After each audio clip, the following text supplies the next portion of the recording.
Pinagkaguluhan nga ng mga bashers at fans ito ngang si Jennie matapos ngang sumabog ang katotohanan na isa nga siyang halari at anak nga ni Dio. Kaya naman nga't nagsipuntahan nga ang mga bashers dito nga kay Jennie at binasagan siya ng mga itlog.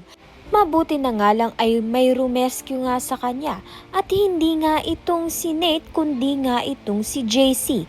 Kaya naman nga't nang mapanood nga ito ni Megan ay nagselos nga siya dahil alam nga niya ay nililigawan na nga siya nito ni JC. Kaya naman nga't feeling na naman nga niya inagaw na naman nga ni Jennie itong si JC sa kanya. Sa kabilang banda naman nga ito naman ngang si Nate ang nagsiselos dito nga kay JC dahil nga magkasama nga muli itong si Jennie at JC at binigyan pa nga ni JC ng cake itong si Jennie. Kaya naman nga't hinamon ng suntukan ni Nate ito ngang si Jennie dahil nililigawan niya nga ito. Kaya naman nga't nagkagulo nga silang dalawa. Kaya naman nga't yan at iba pa ang dapat nating pakaabangan. Maraming salamat sa iyong panunood.